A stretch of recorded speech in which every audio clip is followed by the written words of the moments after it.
የኢየሱስን ምሳሌዎች ከመጽሐፍ ቅዱስ አዲስ ኪዳን እየተማርን ነው ያለነው እና ዛሬ የማቀርብላችሁ ከምሳሌዎቹ አንዱ የሆነውን ሞኙ ባለጠጋ የሚል ስያሜ ያለውን ነው።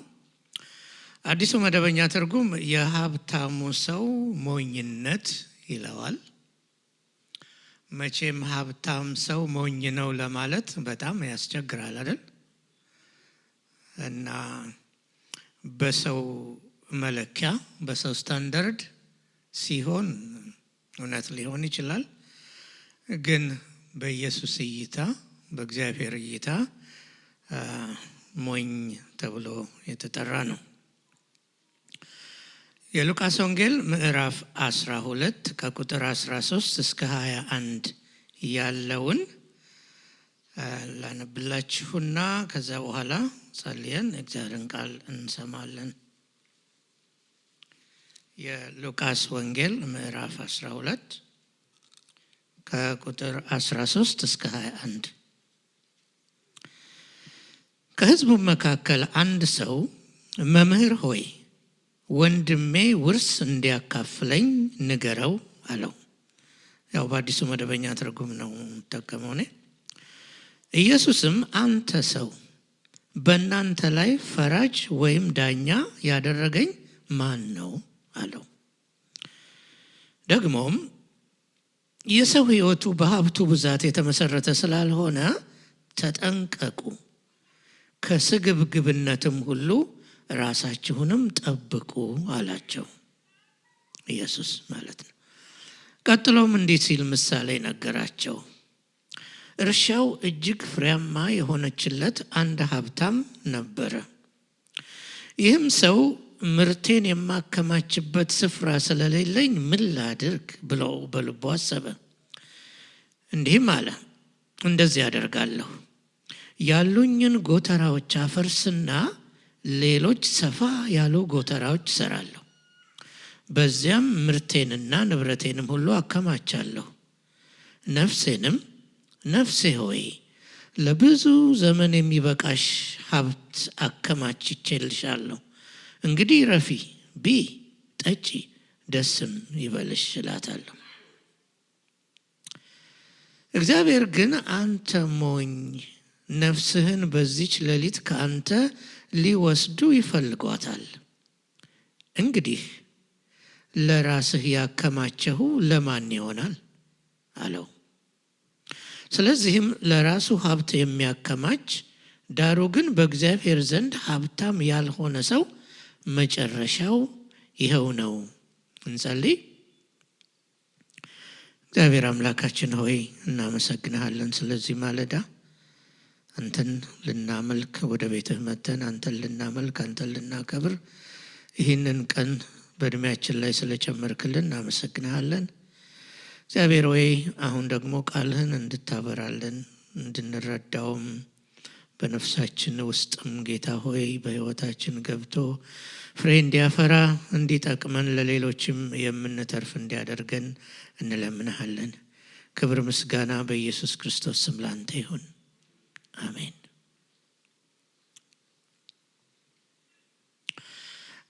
ከዚህ ቀደም ያሉትን ቁጥሮች ከምዕራፍ 12 መጀመሪያ ጀምራችሁ በምታነቡበት ጊዜ ጌታ ኢየሱስ ክርስቶስ ወደ ኢየሩሳሌም ይሄድ ነበር ይላል።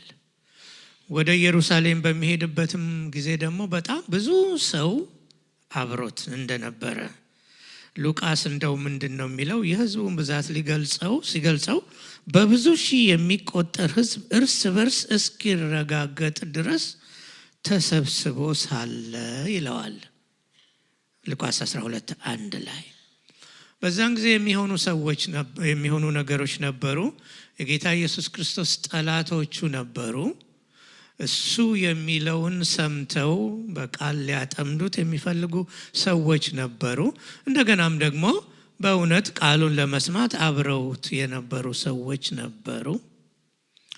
ከነዚህም መካከል ደግሞ ይሄ አንድ ሰው እንደነበረ እናያለን። ሰውየውን ኢየሱስ ክርስቶስን የጠየቀውን ጥያቄ ስታዩ ጨርሶ ኢየሱስ ያለውን ምንም አቴንሽን እንዳልሰጠው ትመለከታላችሁ። ምክንያቱም የርስት ጉዳይ፣ የሀብት ጉዳይ ጥያቄ ይዞ ነው የመጣው። ከውርስ ጋር የተያያዘ የቤተሰብ ጉዳይ ነበር። ታውቃላችሁ ይሄ የውርስ ጉዳይ ብዙ ጊዜ ቤተሰብን እርስ በርሱ የሚያጋጭ ነው። በአገራችንም እንዲህ አይነት ነገር እናያለን። እና ምናልባትም ይመስላል ይሄኛው ወጣት ነው ታናሽ ነው ብለን ማሰብ እንችላለን። ምክንያቱም ከወንድሜ ጋር ርስት እንድንካፈል ባክህን ለወንድሜ ንገርልኝ የሚል ጥያቄ ነው ይዞ የመጣው። ታላቁ ልጅ ግን ሊያካፍለው የፈለገ አይመስልም ስታዩት ነገሩን። በብሉይ ኪዳን በዚህ በውርስ ጉዳይ ስንመለከት ብዙ ጊዜ እንዳለም ሕጉ ማለት ነው ታላቅየው ነው ብዙ እንትን ያለው እድል ያለው። አንደኛ የአባቱን ሀብት ይበልጡን የሚወርሰው ታላቁ ነው። ታናሹ አነስ ያለ ነው። እንደ ማለት በኩርነት በጣም ትልቅ ዋጋ ያለው ነገር ነበረ። ዘዳግም 20:15-17 ቁጥር በመታነቡበት ጊዜ ስለ በኩር ልጅ መብት ይናገራል። እና ሊያካፍለው የወደደ አይመስለኝም። ስለዚህ ወንድሜ ውርስ እንዲያካፍለኝ ንገረው ነው። ይሄ ነው የሰውየው ጥያቄ። ጌታ ኢየሱስ ክርስቶስ ግን ይሄንን ጥያቄ እንዳልተቀበለ ነው የምናየው። በነገራችን ላይ በዛን ጊዜ ይሄ የቤተሰብ የርስት ጉዳይ በሚኖርበት ጊዜ የሚዳኟቸው የአይሁድ መምህራን ናቸው። እና ሰውየው ደግሞ ኢየሱስን መምህር ሆይ ብሎ ነው የጠየቀው። ስለዚህ አግባብ ያለው ጥያቄ የጠየቀ ነው የሚመስለው፣ አግባብ ያለውን ሰው አይደል? ጌታ ኢየሱስ ክርስቶስ ግን አልሰማውም። ምክንያቱም ኢየሱስ ክርስቶስ ወደዚህ ምድር የመጣበት ዋና ዓላማ ነበረ።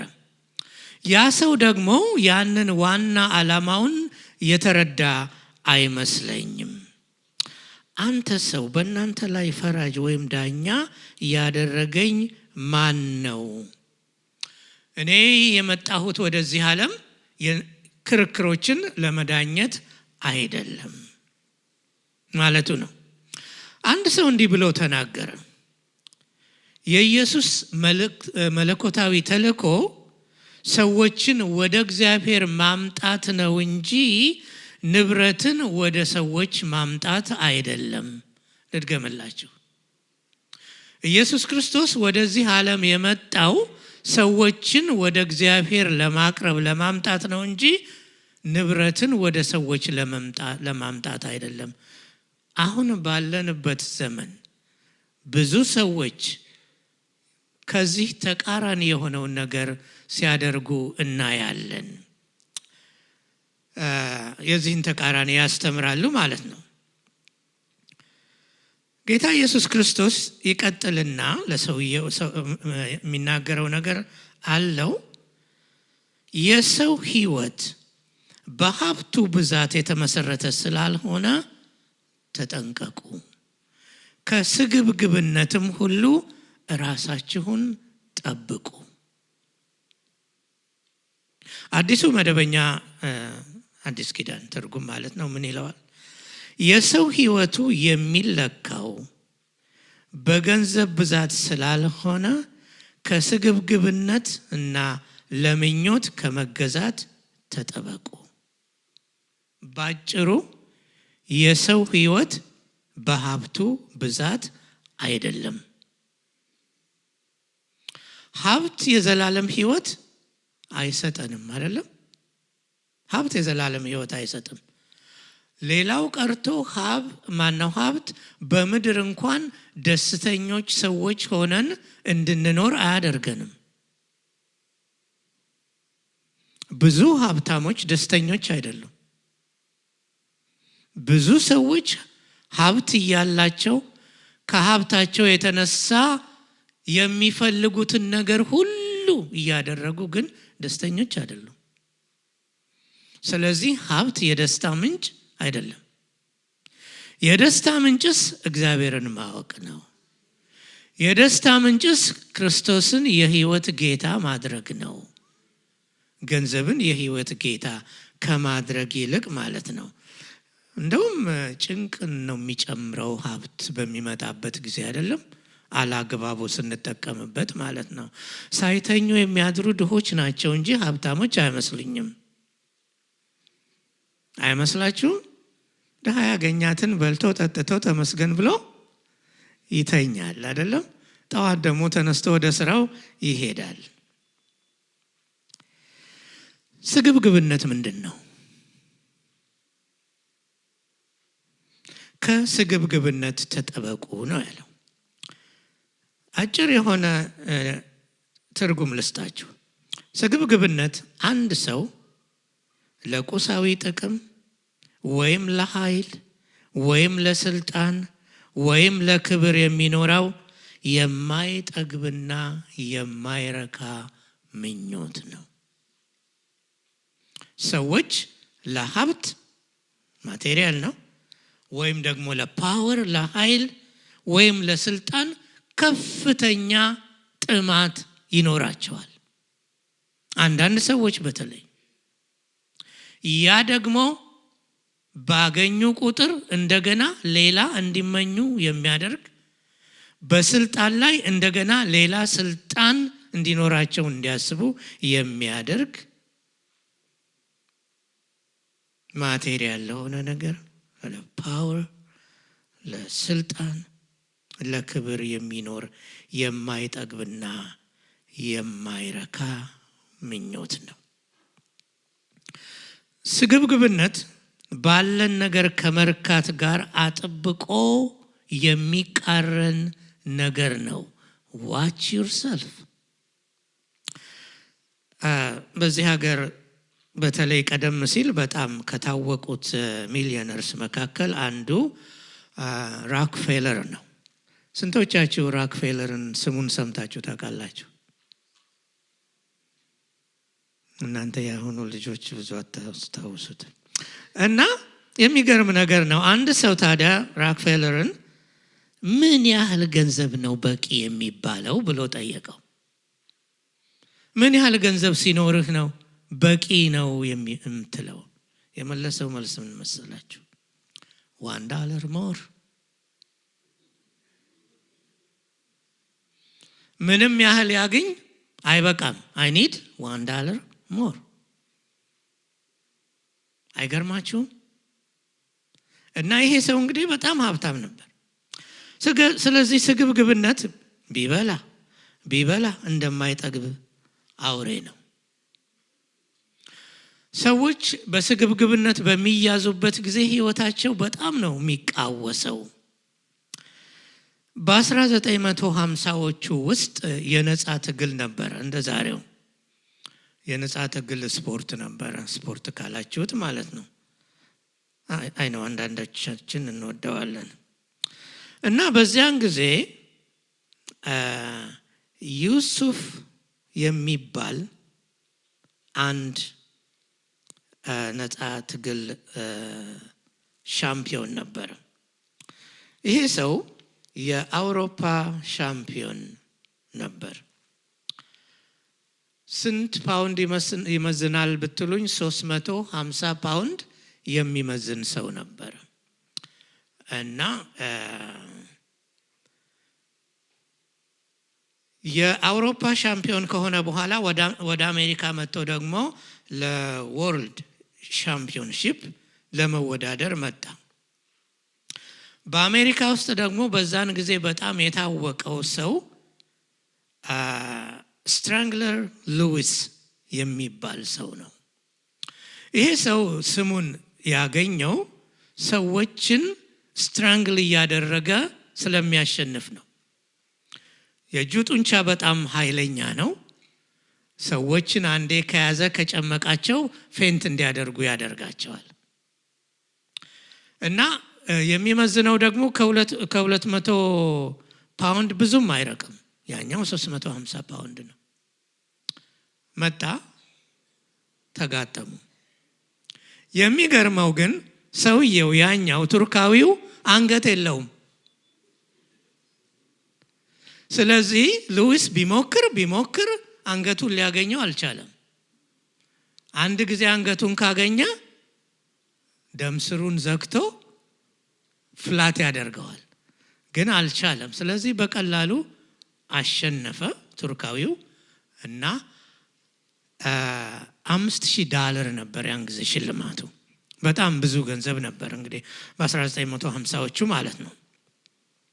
ሰውየው አንድ ጥያቄ ጠየቀ። ግን ይሄንን $5000 የምፈልገው በወርቅ ነው፣ በዳለር አይደለም የምፈልገው፣ በወርቅ ነው።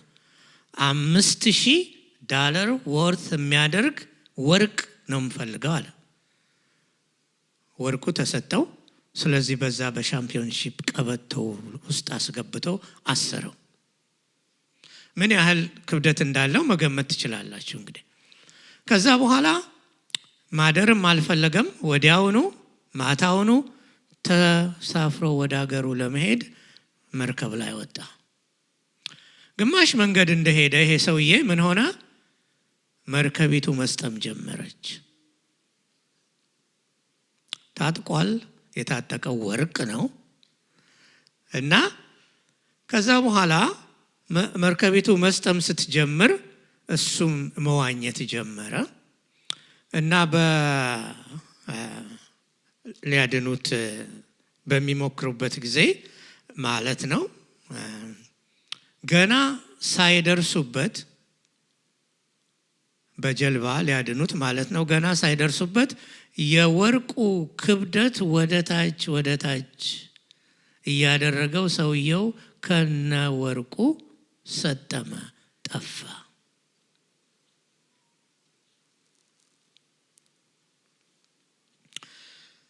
እንግዲህ ይሄን ሰው መመልከት ትችላላችሁ።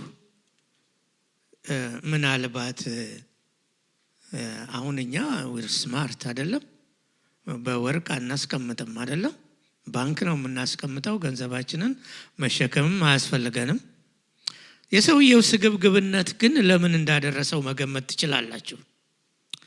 ስለዚህ ጌታ ተጠንቀቁ ሲል ተጠንቀቁ የሚባል ነገር አደጋ የሚያስከትል ነገር መሆን እንዳለበት እንረዳለን ማለት ነው። ስለዚህ ስግብግብነት ሳናውቀው በውስጡ ልንወድቅ የምንችልበት ጉድጓድ ነው።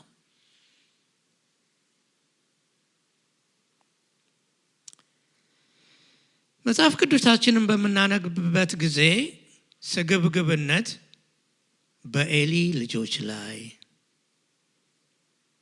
የኤሊ ልጆች ምን ያደርጉ እንደነበረ ለእናንተ ልተው። በኤልሳ አገልጋይ በግያዝ ላይ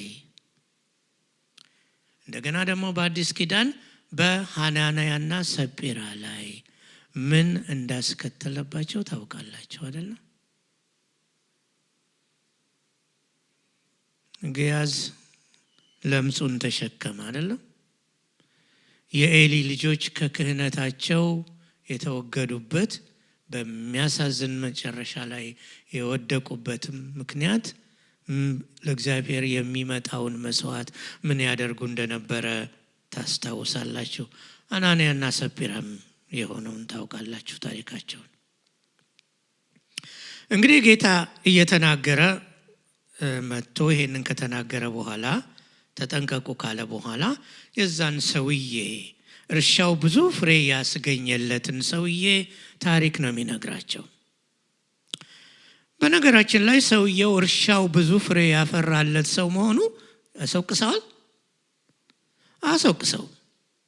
እርሻው ምርቱ የተዋጣለት ሀብታም መሆኑን አሰውቅሰው።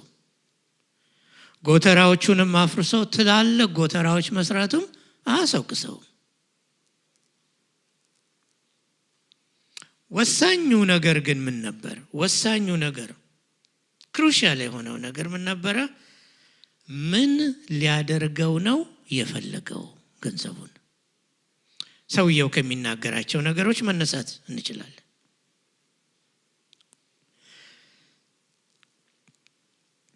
የዚህ ሰው በህይወቱ ከፍተኛ ዋጋ የሚሰጠው ነገር ምንድነው?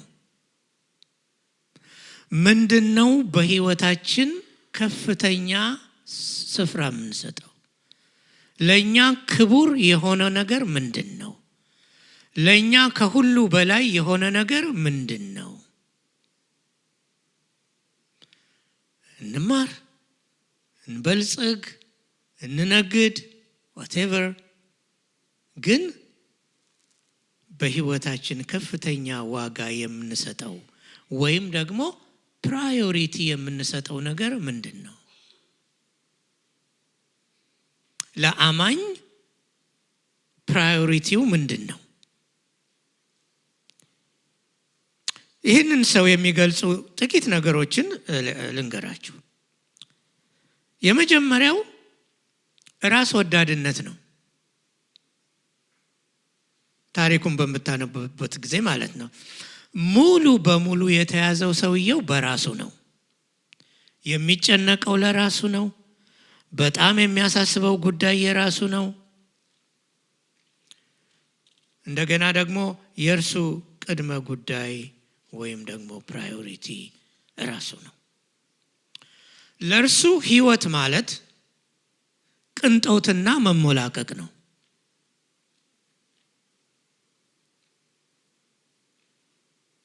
ሁለተኛው ደግሞ ማቴሪያሊዝም ነው። ፍቅረ ነዋይ፣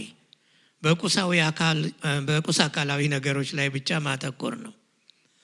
እንዲህ ብሎ ማሰብ ነው። መልካም ህይወት የሚገኘው መልካም ነገሮች ሲኖሩ ነው። ልክ ነው። እንደዛ ነው ማሰብ ያለበት አማኝ። መልካም ነገሮች አስፈላጊ ናቸው። ግን መልካም ህይወት የሚኖረን መልካም ነገሮች ስለሚኖሩን ነው፣ ስላሉን ነው? ቆም ብለን እንድናስብ የሚጠይቅ ነገር ነው። እንዲህ አይነቱ አስተሳሰብ ልብን በምድራዊ ነገሮች ላይ መጣል ነው። እኛ ግን የታዘዝነው መዝገባችሁ የት ይሁን ነው? በሰማይ ይሁን ነው። ሶስተኛው ነገር ደግሞ ራስን ማዝናናት፣ ራስን ማስደሰት ነው። ያ ነው የአማኝ ፐርፐስ። ነፍሴንም አለ ሰውየው፣ ነፍሴ ሆይ ለብዙ ዘመን የሚበቃሽ ሀብት አከማችቼልሻለሁ፣ እንግዲህ እረፊ፣ ቢ ጠጪ፣ ደስ ይበልሽ እላታለሁ አለ። ሀብትን ያከማቸበት ዋናው ምክንያት ለምንድነው? ነፍሱን ለማስደሰት ነው።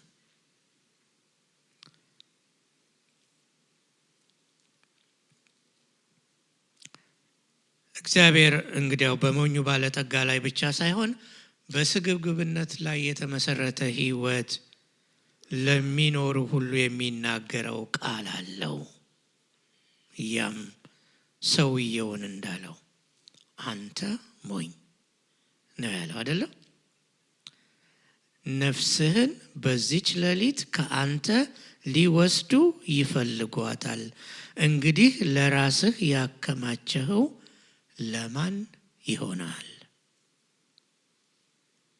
እኔ ሚስዮን መዝሙሮችን እወዳለሁኝ። የዳንኩት ጌታን ያወቅኩት በልጅነት ሚስዮን ስለሆነ ማለት ነው። እንደዚህ የሚል መዝሙር አለ።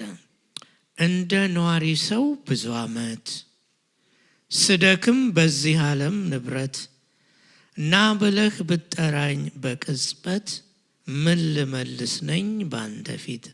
አዝማቹ ከንቱ ነው ከንቱ ነው፣ ሰባኪው አለ ከንቱ ነው የሚለው መዝሙር ማለት ነው።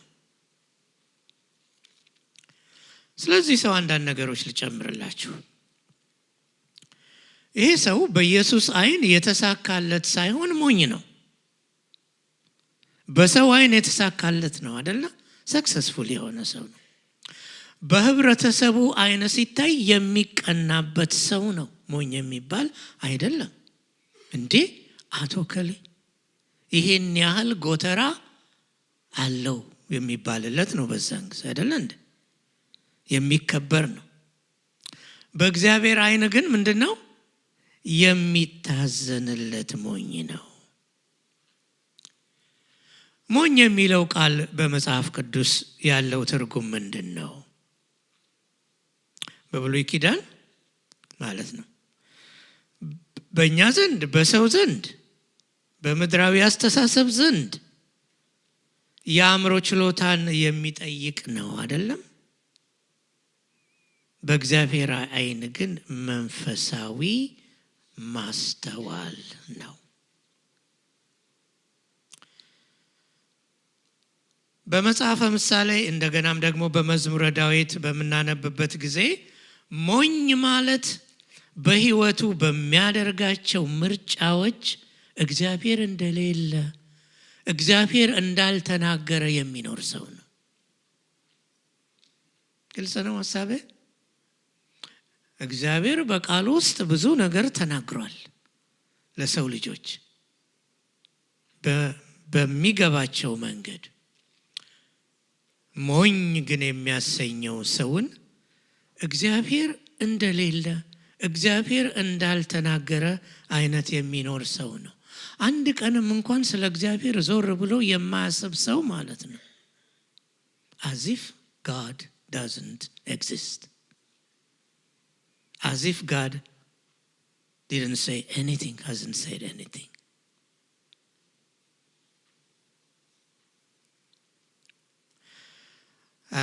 የዚህን ሰውዬ ንግግር ስታዩ በቁጥር 18 እና 19 ምዕራፍ 12 ማለት ነው።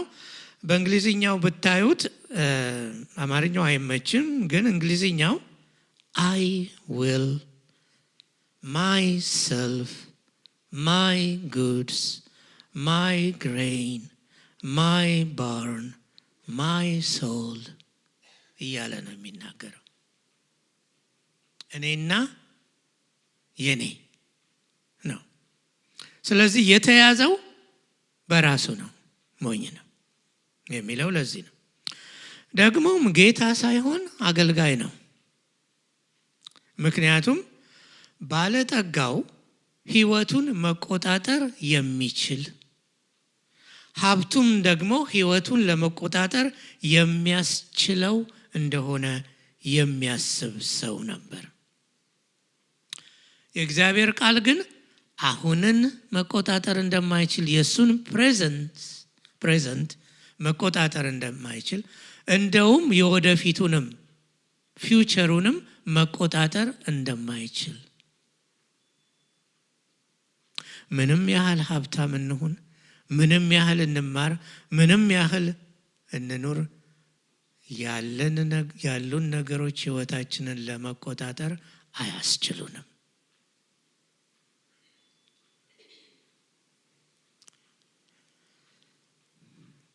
ምንም አቅም እንደሌለው ነው ግልጽ ያደረገለት። ነፍስህን በዚች ሌሊት ካንተ ሊወስዱ ይፈልጓታል።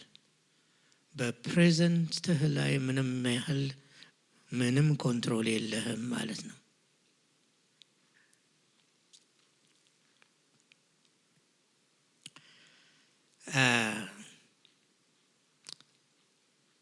የእንግሊዝኛውን NIV ላይ ልጥቀስላችሁ እንደዚህ ይላል። ከዚሁ ከወንጌሉ ላይ ያለው ማለት ነው። ጌታ ያለው your life will be demanded from you.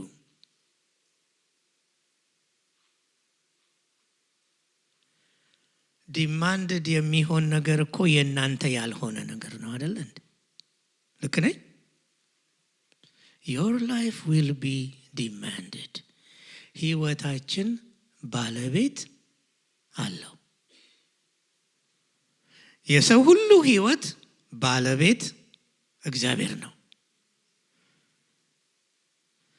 የሕይወታችን ባለቤት እግዚአብሔር ነው። ሕይወታችን እርሱ ያበደረን ሕይወት ነው።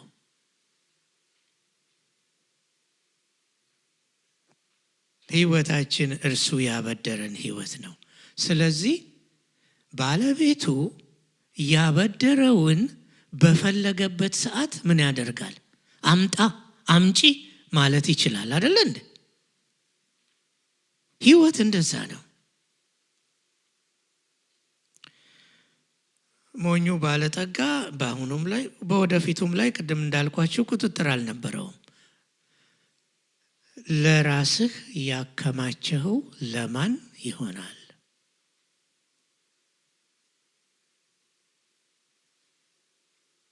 ንጉሥ ሰለሞን እንደዚህ ይላል። የሚገርም ነገር ነው። ከፀሐይ በታች የደከምኩበትን ነገር ሁሉ ጠላሁት ይላል። ከኋላዬ ለመጣው እተውለታለሁና እርሱ ጠቢብ ወይም ሞኝ ይሁን እንደሆነ ማን ያውቃል? ሆኖም ከፀሐይ በታች ድካሜንና ችሎታዬን ባፈሰስሁበት ሥራ ሁሉ ላይ ባለቤት ይሆንበታል። እኔ ባለቤት ሆኜ ለዘላለም አልቆይበትም። እኔ የምኖረው ለተወሰነ ጊዜ ነው አይደለም? ሌላ ሰው ባለቤት ይሆንበታል።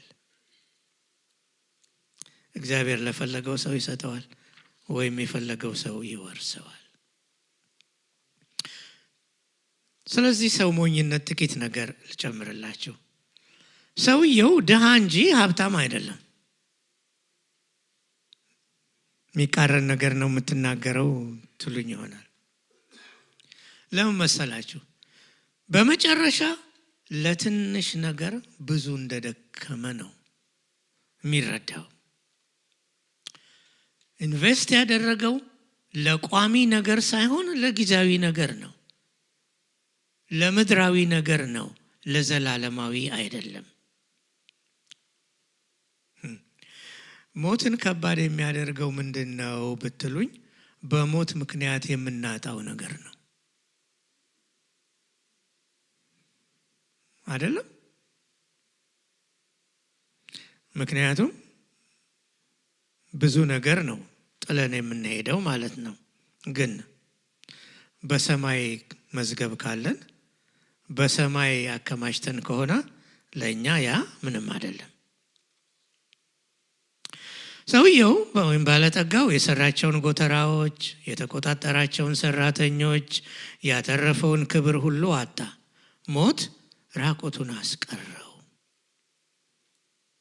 ከዛ ጌታ ሲደመድም ምን አለ? ለራሱ ሀብትን የሚያከማች ዳሩ ግን በእግዚአብሔር ዘንድ ሀብታም ያልሆነ ሰው ነው ያለው። ያንን ነው የተባለው። ሕያው ቃል አዲስ ኪዳን ወዳት አዲስ ኪዳን መጽሐፍ ነች እና ትርጉም ነች። የዚህን ዓለም ሀብት ብቻ ያካበቱ በመንፈሳዊ ሕይወታቸው ግን የደኸዩ ሰዎች መጨረሻቸው እንዲሁ ነው።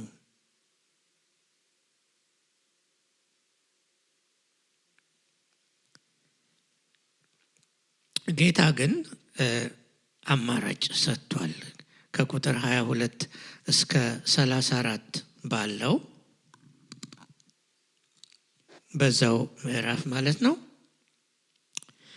ከዚያም ኢየሱስ ለደቀ መዛሙርቱ እንዲህ አለ፣ ስለዚህ እላችኋለሁ ስለ ሕይወታችሁ ምን እንደምትበሉ ወይም ስለ ሰውነታችሁ ምን እንደምትለብሱ አትጨነቁ።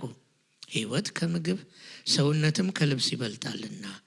ቁራዎችን ተመልከቱ፣ አይዘሩም አያጭዱምም፣ ማከማቻ ወይም ጎተራ የላቸውም፣ እግዚአብሔር ግን ይመግባቸዋል። እናንተማ ከወፎች እጅግ ትበልጡ የለምን? ለመሆኑ ከእናንተ ተጨንቆ በዕድሜው ላይ አንዲት ደቂቃ መጨመር የሚችል ማን ነው? እንግዲህ ቀላሉን ነገር እንኳ ማድረግ የማትችሉ ከሆነ ስለ ሌላው ነገር ለምን ትጨነቃላችሁ?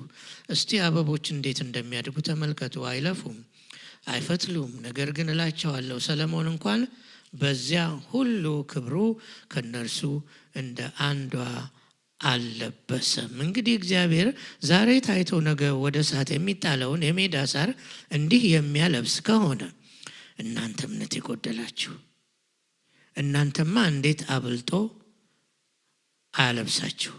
አያለብሳችሁም። ስለዚህ ምን እንደምትበሉና ምን እንደምትጠጡ በመሻት ልባችሁ አይጨነቅ። ይህንማ በዓለም ያለ ሕዝብ ሁሉ ይፈልጋል።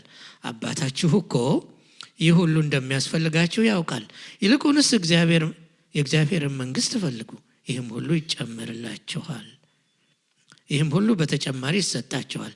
እናንተ አነስተኛ መንጋ የሆናችሁ መንግሥት ሊሰጣችሁ የአባታችሁ መልካም ፈቃድ ነውና አትፍሩ። ያላችሁን ሽጡና ለድሆች ስጡ። ሌባ በማይሰርቅበት ብል በማይበላበት በማያረጅ ከረጢት የማያልቅ ንብረት በሰማይ አከማችሁ። ልባችሁ ንብረታችሁ ባለበት በዚያ ይሆናልና።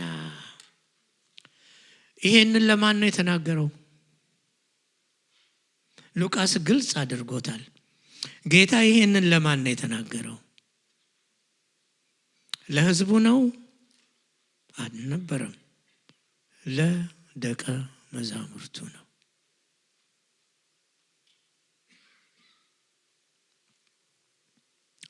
እና የዚህ ክፍል ዋና ሐሳብ ምንድነው ብትሉኝ አትጨነቁ የሚል ነው።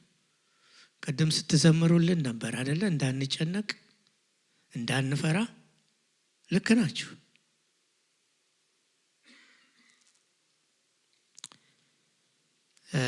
አንድ ነገር ሪማይንድ ላደርጋችሁ። ጭንቀት የኛ የአማኞች የተለመደ ኃጢአት ነው። አይዋጥላችሁ? የኛ የአማኞች ቢሴቲንግ ሲልበለው መንጌ ማለት ይቻላል የተለመደ ኃጢአት ነው። ለምን መሰላችሁ? ስጋት አይገባኝም ብለን ከዘመርን በኋላ ግን እንሰጋለን። አንዳንድ ጊዜ አምልኮ ቡድንም ኳይርም እንደዛ ታዘምሩናላችሁ፣ ትዘምራላችሁ።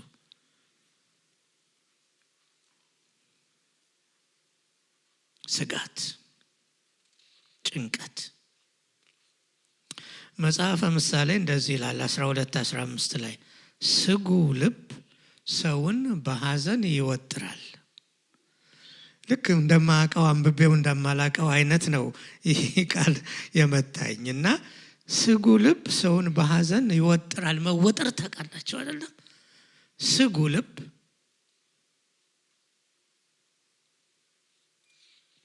ሰውን በሐዘን ይወጥራል። መሸበር፣ መተከዝ፣ መጨነቅ። አንድ ሰው ያለውን ሌላ ነገር ልንገራችሁ። ሰዎችን አልሰር የሚያስይዛቸው ከሚበሉት ነገር ይልቅ የሚበላቸው ነገር ነው። ግልጽ ነው። ሰዎችን አልሰር እንዲይዛቸው፣ ጨጓራቸውን እንዲያማቸው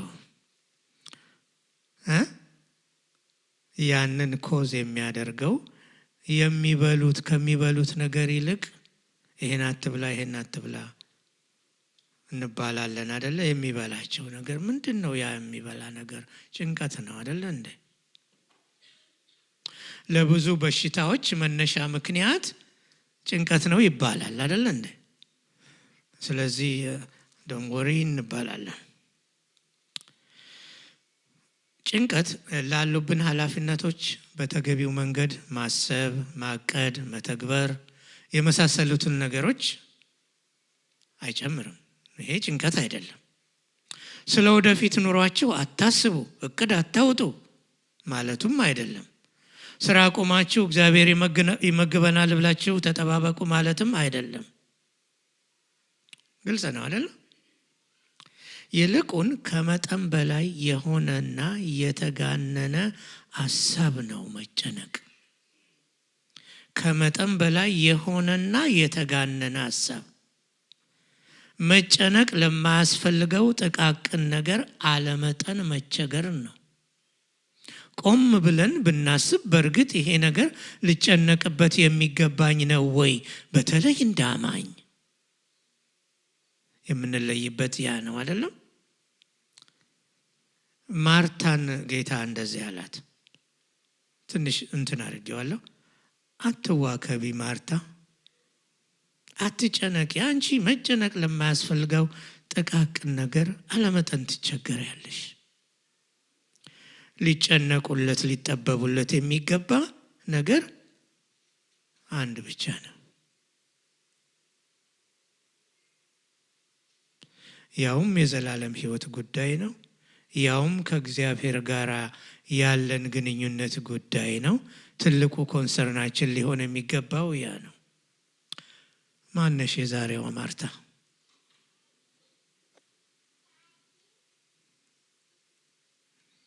እኔ ማርታ ነኝ በሉ እስቲ እህቶች፣ ለወንድሞችም ይሆናል ነገሩ። ማነሽ የዛሬዋ ማርታ? ለምንድን ነው መጨነቅ የሌለብን? አንደኛ መጨነቅ ሞኝነት ስለሆነ ነው። ሞኝነት ነው። ቅድም ስትዘምሩልን አሁንም አስታውሳለሁኝ የእግዚአብሔር ልጆች ነን ብላችሁናል አይደለም? ልክ ነው አይደለም? የእግዚአብሔር ልጆች ነን። እግዚአብሔር ደግሞ ምናችን ነው? አባታችን ነው አይደለም? እግዚአብሔር አባታችን ነው፣ እኛም ልጆቹ ነን። መጨነቅ እንግዲያው ማንነታችንን ምን ማለት ነው? መርሳት ነው።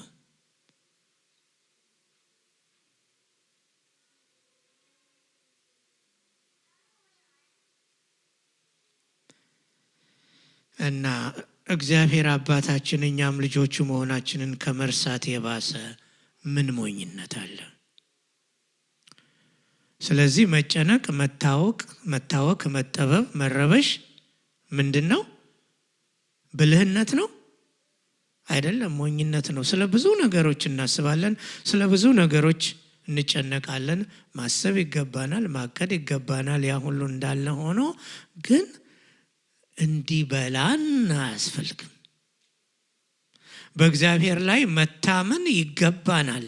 አማኝ ማለት በእግዚአብሔር የሚታመን ማለት ነው አይደል እንዴ? ስለ ራሱ በእግዚአብሔር የሚታመን፣ ስለ ልጆቹ፣ ስለ ቤተሰቡ በእግዚአብሔር ላይ የሚታመን ማለት ነው አማኝ። ስለዚህ ሞኝነት ነው። ሌላው ጭንቀት አደገኛ ነገር ነው። ጭንቀት ህይወትን ያሳጥራል እንጂ ህይወትን አያረዝምም አይደለም? ይኸውላችሁ ስለ ፕሬዘንት እንጨነቃለን። ምንም ልናደርግ ግን አንችልም አይደል እንዴ? አስበን የምናደርገው ነገር ከሆነ ፋይን። ግን ስለ ፕሬዘንት ስንጨነቅ ልናደርገው ስለማንችለው ነገር ነው። ስላለፈውም ስለ ፓስትም የምናስብ የምንጨነቅ ከሆነ it's already past። ምንም ማድረግ አንችልም አይደል እንዴ? ስለ ወደፊቱም የምናስብ ከሆነ የምንጨነቅ ከሆነ ገና ነው ወደፊቱ።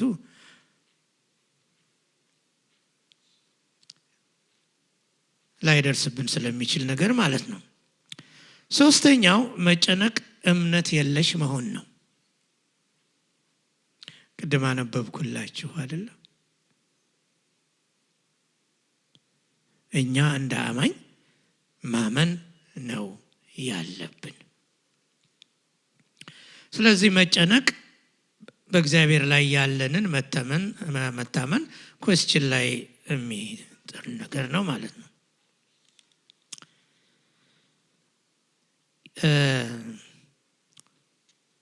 ተጣብቀው የሚወለዱ ልጆች አሉ አይደለም? ሲያሚዝ ትዊንስ ነው የሚባሉት እና አሉ ወንዶችም ሴቶችም ተጣብቀው የሚወለዱ ልጆች አሉ። ከመጨነቅ ጋራ ደግሞ አብሮ ተጣብቆ የሚመጣ ያለ የተወለደ ነገር አለ። ምን መሰላችሁ? ሚነግረኝ ጎበዝ አለ።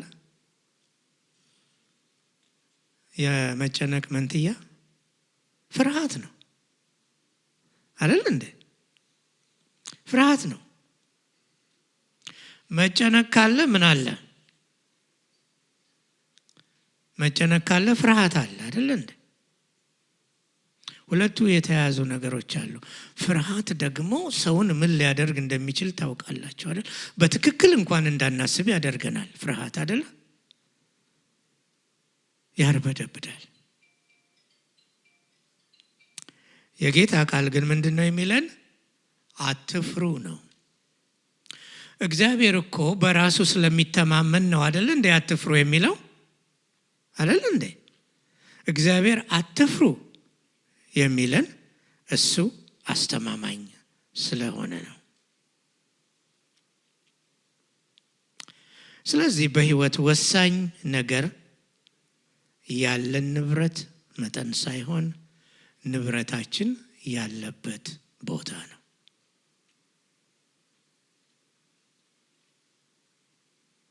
ልባችሁ የት ይሁን አለ?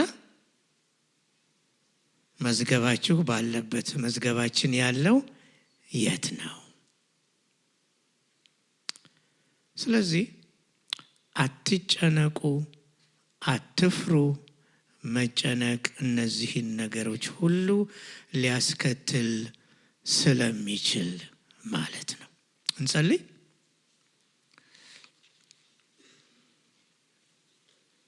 እግዚአብሔር አምላካችን ሆይ እናመሰግንሃለን። አንተ አባታችን ነህ፣ እኛም ደግሞ ልጆችህ ነን። በሚሆነው በማይሆነው በፍርሃትና በጭንቀት ብቻ ከመኖር አውጣን። በአንተ ላይ እንድናምን፣ በአንተ እንድናምን፣ በአንተ ላይ ደግሞ እንድንተማመን እርዳን። በሕይወታችን ሊኖረን የሚገባው ፕራዮሪቲ፣ ቅድሚያ ልንሰጠው የሚገባን ነገር ጌታ ሆይ አንተ ሁን። አንተ ካለህን ሁሉ ነገር አለን።